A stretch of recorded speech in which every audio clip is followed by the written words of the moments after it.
सबसे पहले नजर डालते हैं आज की 4 बड़ी खबरों पर। सबसे पहली खबर होगी खान सर से जुड़ी हुई। खान सर से पुलिस ने क्यों पूछताछ की, इस पर हम लोग आगे जानेंगे। और उसके बाद अस्पताल में आग लगी, इसके लिए कौन जिम्मेदार है, इस पर भी हम लोग आगे विस्तार से चर्चा करेंगे। फिर सम्राट ने बड़ा आवाज छोड़कर, आखिर सम्राट ने बड़ा आवाज छोड़ दिया है, क्या राबड़ी छोड़ेंगी, इस पर हम लोग आगे बात करेंगे। और बात होगी कहां कहां अचानक धंस गई है धरती, इस पर हम लोग आगे बात करेंगे। आइए सबसे पहले बात करते हैं खान सर से जुड़ी हुई खबर की। पटना में खान सर के ग्लोबल स्टडीज कोचिंग में तोड़फोड़ और पत्थरबाजी के बाद गोली चलाने के एक वायरल वीडियो ने कहानी को नया मोड़ दे दिया है। गोली चलाने वाले की पहचान खान कोचिंग के सुरक्षा कर्मी के रूप में हुई है। इसके बाद पुलिस ने पूछताछ के बाद दोनों सुरक्षा कर्मियों को गिरफ्तार किया है, जबकि खान सर से भी पूछताछ की गई है। रिपोर्ट देखिए।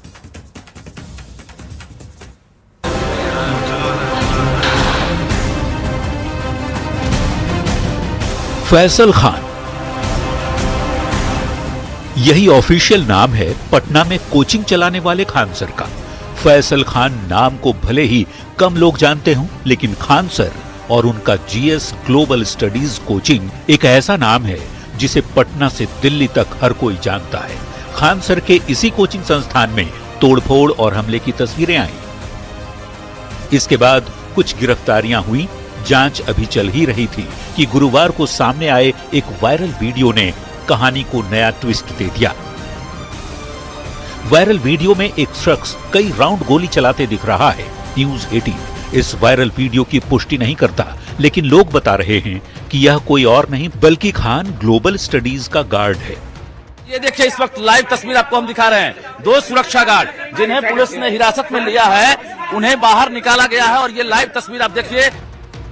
वीडियो वायरल होने के बाद हरकत में आई पुलिस ने पहले उसी कोचिंग में खान सर से पूछताछ की, फिर खान ग्लोबल स्टडीज के 2 गार्ड को हिरासत में लेकर कदम कुआं थाने पहुंची। पूछताछ में दोनों ने फायरिंग की बात कबूल की। इसके बाद पुलिस ने हथियारों को जब्त करते हुए दोनों को अरेस्ट कर लिया। सवाल है कि क्या खान ग्लोबल स्टडीज के गार्ड ने फायरिंग की? अगर हां, तो क्या कोचिंग के नाम पर वर्चस्व की लड़ाई चल रही है? और सबसे बड़ा सवाल, जहां इस तरह फायरिंग और तोड़फोड़ होगी, वहां बच्चे कैसे पढ़ेंगे? देखिए, पुलिस के लिए है जल्दी से जल्दी कार्रवाई करे और जो भी इसका दोषी है उसे सजा दिया जाए। और ये आपसी द्वेष नहीं रखना चाहिए किसी को भी। पटना का कदमकुआं इलाका बिहार के सबसे बड़े कोचिंग केंद्रों में गिना जाता है। इनमें खान ग्लोबल स्टडीज, ज्ञान बिंदु कोचिंग प्रमुख नाम है। तो क्या ये पूरी घटना के पीछे कोचिंग संस्थानों की प्रतिस्पर्धा की लड़ाई है या फिर वर्चस्व की जंग? न्यूज 18 के लिए पटना से रजनीश कुमार, अमित कुमार और रवि एस नारायण के साथ ब्यूरो रिपोर्ट। आपने पूरी खबर देख ली है। मारपीट से बढ़ते हुए ये मामला अब गोली चलाने के वीडियो तक पहुंच चुकी है। तो ऐसे में इस पूरे मामले की टाइमलाइन को समझना बहुत जरूरी है। आइए समझते हैं। देखिए, 2 जून रात के 10 बजे खान ग्लोबल स्टडीज में तोड़फोड़ का मामला होता है। खान सर उर्फ फैसल खान ने फायरिंग का भी आरोप लगाया। उन्होंने कहा कि मैंने खुद देखा है फायरिंग होते हुए। 2 जून को ही रात के 10:10 पर कदम कुआं थाना को इस पूरे मामले की जानकारी मिलती है। और उसके बाद 2 जून को उसी दिन रात 10:30 बजे पुलिस घटनास्थल पर पहुंच जाती है। सबूत भी जुटाए जाते हैं और यह मामला आगे बढ़ता है। रात के करीब 11:30 बजे फैसल खान खुद कोचिंग पहुंचते हैं और उसके बाद मीडिया से भी बात करते हैं। और फिर देखिए 3 जून को क्या होता है। सुबह करीब 6 से 7 बजे के बीच खान सर के पक्ष में छात्र सड़क पर उतर जाते हैं, यानी कि स्टूडेंट प्रोटेस्ट करने लग जाते हैं। फिर 3 जून को ही दोपहर 3 बजे से लेकर 4 बजे के बीच में रोशन आनंद समेत 3 लोगों की गिरफ्तारी हो जाती है। रोशन आनंद एक दूसरे कोचिंग का संचालक है, ज्ञान बिंदु नाम है उस कोचिंग का। रोशन आनंद ने कहा कि मेरे खिलाफ साजिश हो रही है।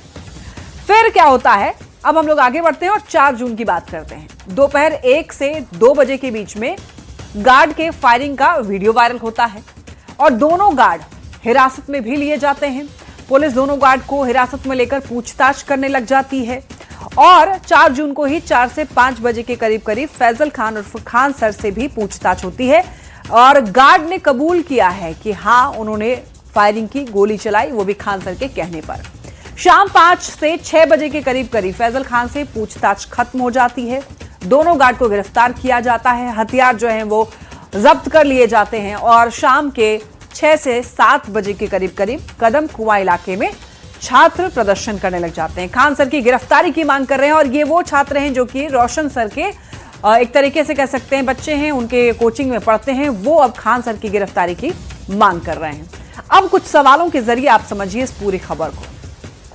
क्या पहले से कोई विवाद चल रहा था इन दोनों के बीच में जिसे समय रहते रोका नहीं जा सका? और सवाल यह भी कि कोचिंग संस्थानों में प्रतिस्पर्धा अब क्या हिंसक रूप ले चुकी है?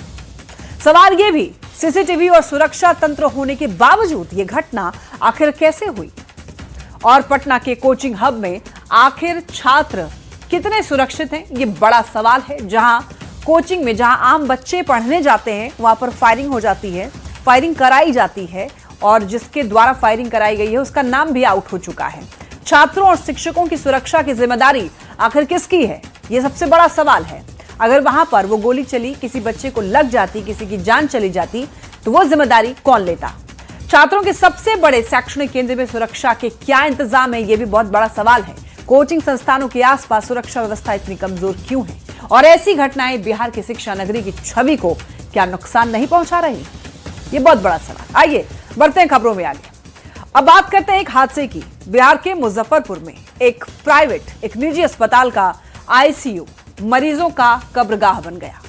आईसीयू वार्ड में अचानक लगी आग ने वो भीषण रूप अख्तियार किया जिसने 5 परिवारों को न सिर्फ उजाड़ डाला बल्कि उस सिस्टम को भी कटघरे में खड़ा कर दिया जिसके दम पर अस्पताल के बेहतर होने का दावा किया जाता है। देखिए ये ग्राउंड रिपोर्ट।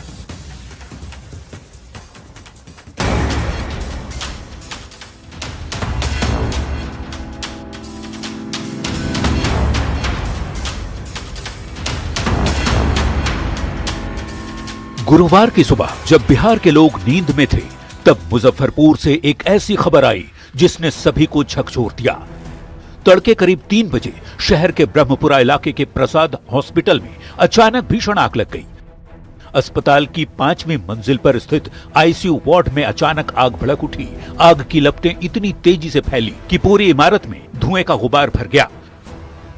मुजफ्फरपुर के प्रसाद अस्पताल में हुए अग्निकांड में मृतकों की संख्या बढ़ गई है। आग में झुलसने से 5 मरीजों की मौत हो गई। अस्पताल में 20 से ज्यादा मरीजों के झुलसने की खबर है। पुलिस की माने तो अस्पताल के आईसीयू में शॉर्ट सर्किट से अचानक आग लगी और धुएं से मरीजों की मौत हुई। अस्पताल में फायर सेफ्टी को लेकर की गई व्यवस्थाओं पर सवाल उठ रहे हैं। परिजनों में चीख पुकार मची है। सीएम सम्राट चौधरी लगातार हादसे पर नजर बनाए हुए हैं। मृतकों के आश्रितों के लिए 4-4 लाख रुपए मुआवजे का ऐलान किया गया है। इस दौरान न्यूज 18 की टीम ने आईसीयू की भी पड़ताल की, लेकिन इस दौरान बेहद अनोखा नजारा देखने को मिला। जिस आईसीयू में बड़ी घटना हुई उसके ठीक बगल में कैंटीन का किचन चलता है, जो अपने आप में बड़ी लापरवाही है। घटना को लेकर जब किचन कर्मी से बात करने की कोशिश की गई तो उसने कुछ भी बताने से इनकार कर दिया। में कितने लोग रह सकते थे एक साथ में? वो तो हमको आइडिया नहीं सर। हम नहीं जाते थे कभी? नहीं सर, हम लोगों का डिपार्टमेंट ही अलग। हम तो अभी आए हैं जी। क्या जानकारी मिला था? आए थे तो हम लोग अपना किचन खोले, देखे साफ सफाई कर रहे हैं। दिल दहला देने वाली इस अग्निकांड से कई सवाल अस्पताल के उस सिस्टम पर उठ रहे हैं जिसके दम पर इसे मुजफ्फरपुर के बेहतरीन अस्पताल में से एक कहा जाता है। सवाल है कि आईसीयू में दम घुटने या धुएं से बचने के लिए क्या वेंटिलेशन सिस्टम सही था? अस्पताल के पास क्या फायर डिपार्टमेंट से जारी एनओसी था? अग्निशामक यंत्र या अलार्म सिस्टम चालू हालत में थे या नहीं? हादसे के तुरंत बाद मरीजों को बाहर निकालने की व्यवस्था क्यों नहीं थी? न्यूज 18 के लिए मुजफ्फरपुर से अमित कुमार और प्रियांक सौरभ के साथ ब्यूरो रिपोर्ट। तो रिपोर्ट आपने देख लिया है। अब आइए मुजफ्फरपुर अग्निकांड को समझते हैं। देखिए मुजफ्फरपुर अग्निकांड को समझते हैं और ये मामला कहां का है वो आपको बता देते हैं। प्रसाद हॉस्पिटल के 5वें तल्ले का ये मामला है जहां पर आग लगी और इस आगजनी में झुलसने से 5 मरीजों की मौत हो गई। अब देखिए यह हादसा कैसे हुआ है वो आपको बताते हैं। सुबह करीब 3:15 पर यानी कि 3:15 बजे के करीब आईसीयू की मशीन के मॉनिटर से धुआं निकला और पूरे हॉल में धुआं भर गया, जिसकी वजह से लोगों को सफोकेशन होने लगी, जो मरीज वहां पर थे, और आग लगी तो एसी से जोरदार आवाज आई। उसके बाद क्या होता है, एसी में आग लगने से लपटें और ज्यादा तेज होती चली गई। और देखिए, हादसे के वक्त वहां पर ज्यादा अटेंडेंट मौजूद नहीं थे। हुआ क्या, 22 मरीज पर सिर्फ एक आदमी तैनात था। लोगों ने खिड़की में लगे हुए शीशे को तोड़ा, परिजन अपने मरीज को लेकर के भागने लग गए। आईसीयू में 13 से 15 मरीज भर्ती थे और झुलसने की वजह से 5 मरीज की उस दौरान मौत हो गई। अब देखिए, ऐसी जगहों पर आग लगने की मुख्य वजह क्या क्या है, मैं बताती हूं आपको। इसके कारण हो सकते हैं खराब विद्युत वायरिंग, जिसके कारण शॉर्ट सर्किट लगता है, और यहां पर भी शॉर्ट सर्किट का ही हवाला दिया जा रहा है। इसके अलावा कारण हो सकता है ओवरलोडेड बिजली उपकरण या फिर जनरेटर, रसोई में गैस रिसाव या तेल में आग लगना, यह भी एक कारण हो सकता है। इसके अलावा ज्वलनशील पदार्थों का गलत ढंग से इकट्ठा करना भी एक कारण हो सकता है, या फिर धूम्रपान करना, मोमबत्ती जला देना, यह भी एक कारण हो सकता है, या फिर रखरखाव और सुरक्षा मानकों की कमी अगर हो तो वहां पर भी आग लगने की संभावना होती है। अब आग लगने पर जान माल का नुकसान क्यों हो जाता है, आइए इसको समझ लेते हैं। अब होता क्या है, जब आग लग जाती है धुआं निकलता है। धुआं और जहरीली गैसों की वजह से निकासी में काफी कठिनाई होती है, लोग सफोकेट करते हैं, और सफोकेशन की वजह से कई लोग सांस नहीं ले पाते हैं। खासतौर पर मरीजों को काफी परेशानी होती है, लेकिन आमतौर पर भी लोगों के साथ दिक्कत हो जाती है अगर बहुत ज्यादा धुआं हो तो। आग का तेजी से फैलना, अग्नि सुरक्षा प्रणालियों का विफल हो जाना, और एग्जिट गेट या फिर निकास मार्ग बंद होना, या फिर वहां पर किसी प्रकार की हिंड्रेंस हो, यानी कि अवरुद्ध वहां पर कुछ हो, तो इसके कारण भी वहां पर जान जा सकती है किसी की। संरचनात्मक नुकसान होने पर ऑक्सीजन सपोर्ट पर जो लोग मरीज होते हैं उनको काफी दिक्कतों का सामना करना पड़ता है। मेहमानों को आपातकालीन निकास का पता नहीं होता है, कई बार यही होता है, यानी कि जो लोग वहां पर जाते हैं उनको नहीं पता है कि एग्जिट गेट कौन सा है या फिर इमरजेंसी एग्जिट गेट कौन सा है, जहां से अगर कुछ इमरजेंसी वाली घटना हो, जैसे आग लग जाए या कुछ हो जाए, कोई आपात स्थिति है, तो कैसे वहां पर उनको बाहर निकलना है, वो कौन सा एग्जिट गेट है, नहीं पता होता है लोगों को, जिसकी वजह से अफरा तफरी मचती है। रात के समय आग लगने के कारण लोगों को देर से जानकारी मिलती है। पहले तो लोग आधी नींद में होते हैं, सो रहे होते हैं, इसकी वजह से तब तक आग बहुत ज्यादा फैल चुकी होती है और लोगों के पास टाइम नहीं होता है। खासतौर पर ऊंची इमारतों में बचाव कार्य अधिक कठिन हो जाता है। जो ऊंची बिल्डिंग्स होती हैं वहां से बाहर निकलना, इवैक्यूएट कर पाना लोगों के लिए बहुत ही बड़ा चैलेंज होता है, जिसकी वजह से कई लोगों की जान चली जाती है। अभी आपने देखा दिल्ली में क्या हुआ, उसके बाद यहां पर मुजफ्फरपुर में एक हॉस्पिटल में आग लग जाना, ये काफी दुखद है और इसको लेकर के सरकार सीधे संपर्क में है और दुख भी जता रहे हैं सरकार की तरफ से, और इसके बाद मुआवजे का ऐलान भी किया गया है। लेकिन अब देखिए, आग लगने के बावजूद नुकसान कम करने के उपाय आपको समझाते हैं। अब देखिए, नियमित फायर ऑडिट और सुरक्षा निरीक्षण, इसके अलावा कार्यशील फायर अलार्म और स्प्रिंकलर सिस्टम, स्पष्ट और खुला आपातकालीन निकास, कर्मचारियों या फिर अग्नि सुरक्षा प्रशिक्षण की कमी, विद्युत और गैस प्रणालियों का नियमित रखरखाव, समय समय पर मॉक ड्रिल करना भी बहुत ज्यादा जरूरी हो जाता है। चलिए आइए बढ़ते हैं खबरों में और अब बात कर लेते हैं सियासत की। 5 देश रत्न मार्ग के बंगले को वहां पर अस्थायी तौर पर सीएम आवास एक अणे मार्ग से जोड़ा गया था। अब एक अणे मार्ग में मेंटेनेंस का काम पूरा हो जाने के बाद सरकार ने उस आदेश को निरस्त कर दिया है, यानी सीएम सम्राट चौधरी एक अणे मार्ग में ही रहेंगे और 5 देश रत्न मार्ग खाली हो चुका है। सवाल है कि सम्राट चौधरी ने बड़ा आवास छोड़ दिया है, क्या राबड़ी छोड़ेंगी?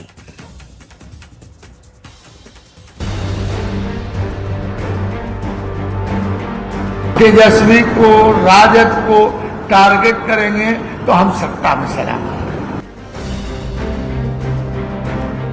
राबड़ी देवी को 10 सर्कुलर रोड बंगला खाली करने का नोटिस क्या मिला? बिहार में बंगले की सियासत चरम पर पहुंच गई। राबड़ी देवी ने बंगला खाली करने से मना कर दिया तो आरजेडी नेता अब्दुल बारी सिद्दीकी ने प्रेस कॉन्फ्रेंस कर सीएम सम्राट चौधरी के आवास पर ही तंज कसना शुरू कर दिया। तेजस्वी को, राजद को टारगेट करेंगे तो हम सत्ता में चलाएंगे। चंद दिन भी नहीं बीते कि सरकार ने एक आदेश जारी कर पिछले आदेश को निरस्त कर दिया, जिसमें 5 देश रत्न मार्ग के बंगले को अस्थायी तौर पर सीएम आवास एक अणे मार्ग से जोड़ा गया था।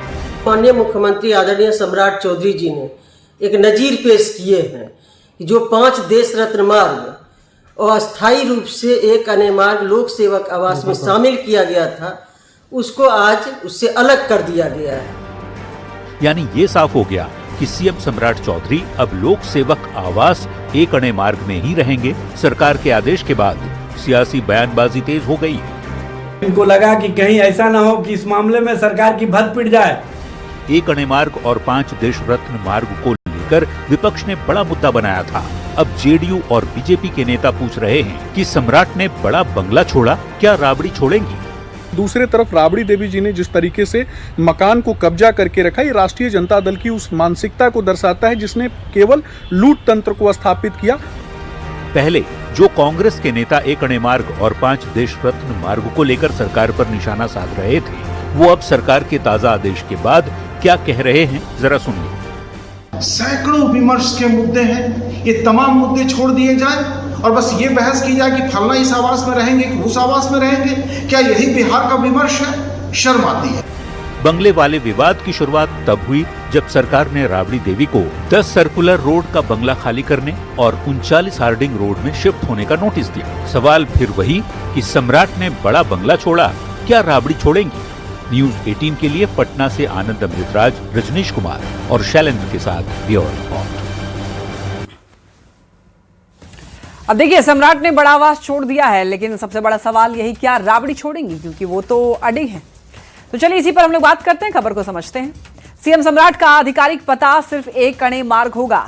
5 देश रत्न मार्ग को सीएम आवास में मिलाने का आदेश रद्द कर दिया गया है। जी हां, सीएम सम्राट चौधरी ने अतिरिक्त सरकारी बंगला छोड़ दिया है।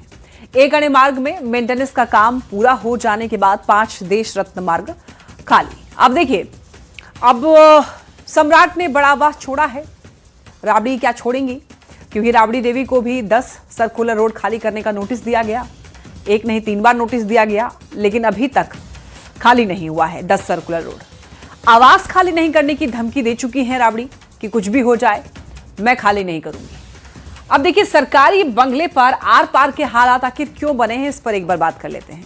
राबड़ी देवी जो कि नेता प्रतिपक्ष है विधान परिषद की, और यहां पर माना जा रहा है वर्सेस सम्राट चौधरी जो कि मुख्यमंत्री हैं बिहार के, किसी कीमत पर बंगला खाली नहीं करेंगे, यह साफ साफ कहना है राबड़ी देवी का। सरकारी आवास खाली करना ही पड़ेगा, यह कहना है सम्राट चौधरी का। और राबड़ी देवी कह रही हैं कि चाहे फोर्स बुला ले सम्राट, लेकिन वो खाली नहीं करेंगी। इधर सम्राट चौधरी कह रहे हैं कि कोई माई का लाल घर खाली होने से नहीं रोक सकता है। तो तकरार जो है चल ही रहा है तब से ही, सरकारी नोटिस देने के बावजूद हालांकि खाली नहीं करना चाह रही है राबड़ी देवी।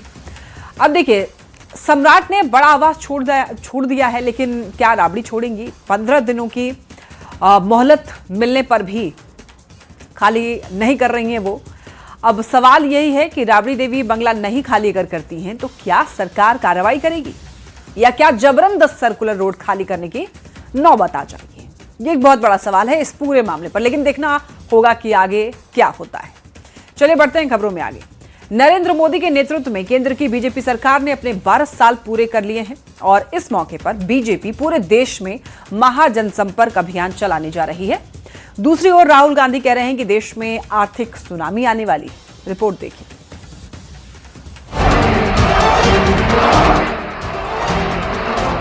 केंद्र में मोदी सरकार के 12 साल पूरे होने पर बीजेपी देश भर में जनसंपर्क महाअभियान शुरू करने जा रही है, जो 5 जून से 21 जून तक यानी 17 दिनों तक चलेगा।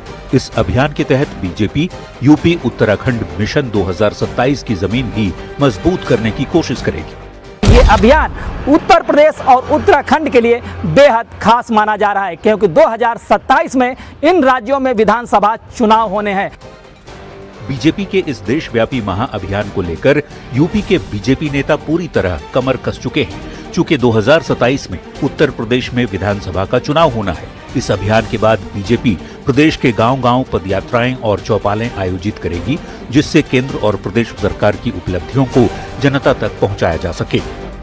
दूसरी ओर कभी अपने बयानों से भूकंप लाने की बात करने वाले कांग्रेस सांसद और लोकसभा में नेता प्रतिपक्ष राहुल गांधी ने अब देश में आर्थिक सुनामी आने की बात कर रहे हैं।